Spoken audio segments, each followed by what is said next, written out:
I was good at it. That is the part that haunts me the most. Not the blood, not the screams. No, it was the way that my hands never shook. Rome trains you well.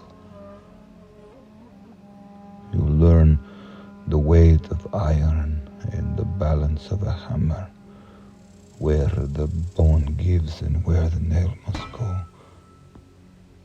So the body hangs but does not tear away. Yeah. Mercy, they called it. You see, if you drive it wrong, the man dies too quickly, and Rome prefers it. The messages to linger. I had done dozens before that day. And the rebels, thieves, murderers, men who spat on us as we worked. I remember telling the new recruit besides me, "You just do your duty. The crowd will shout, the man will scream, but it passes." Your duty. That word is a fine shield for a man's conscience.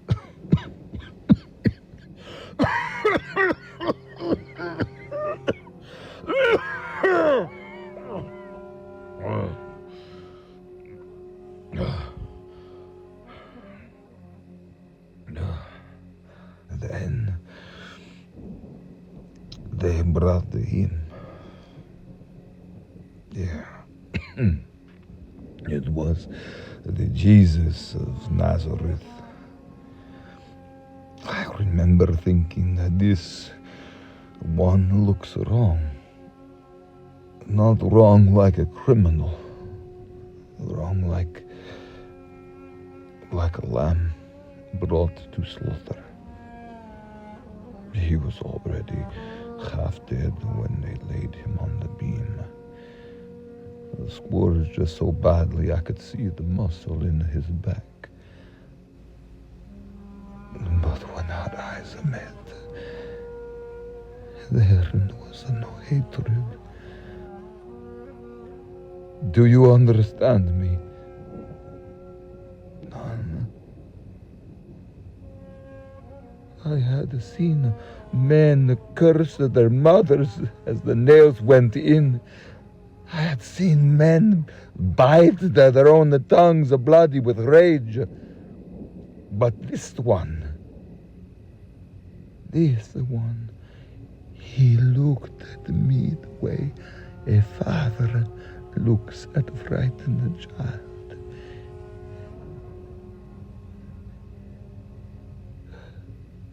The crowd was a madness that day. The foaming mouths, the spittle flying, priests screaming, "Crucify him! The King of the Jews! Crucify him! Blasphemer!" They wanted the blood. We were the hands that gave it to them. I knelt beside him and placed the nail against his wrist. I remember thinking, just another rebel. I raised the hammer. But before the strike, he spoke. Not to me, to God. Father, forgive them. Forgive them.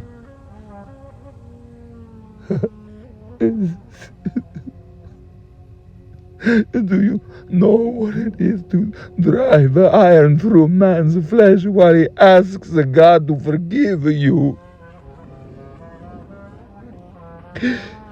but the hammer fell. It once, twice, 3 times. The sound is iron through the bone. It echoed through my skull for 40 years. Every night, I see his hands. I see the blood running down the wood. I see the crowd laughing, and I hear that voice, Father, forgive them. I told myself it was nothing. It's just another execution. Rome ordered it, Pilate signed it. I obeyed. It was duty. Duty.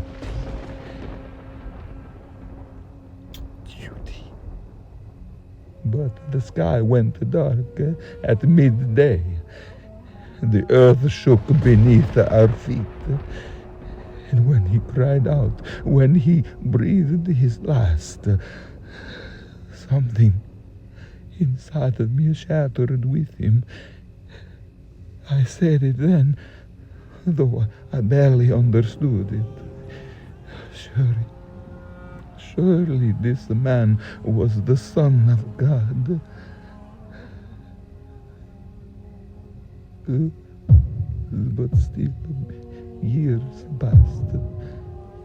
Battles, war, but nothing could drown out the sound of that hammer.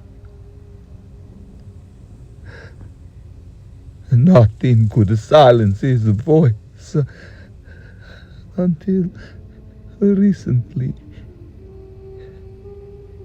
He has been visiting me in the quiet hours between sleep and death. Not angry, not accusing, just standing there.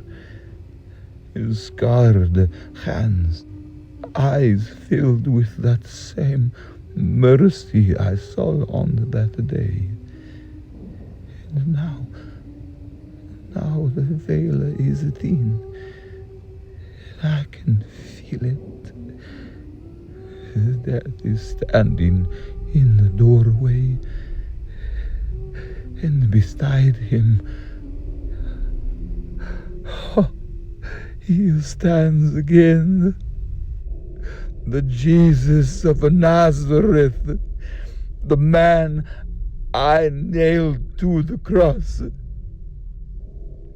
But his hands, those hands I pierced, reaching for mine.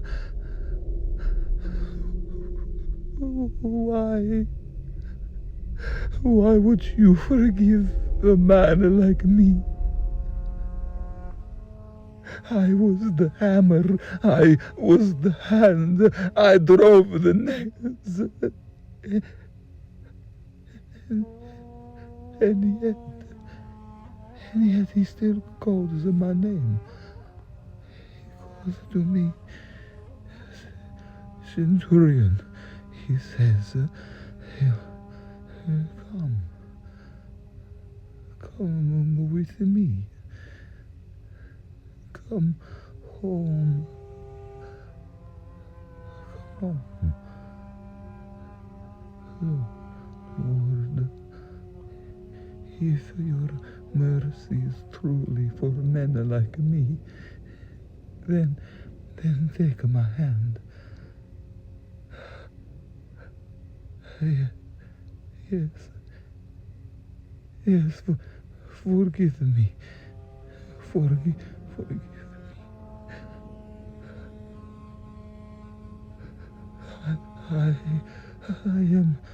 I am forgiven.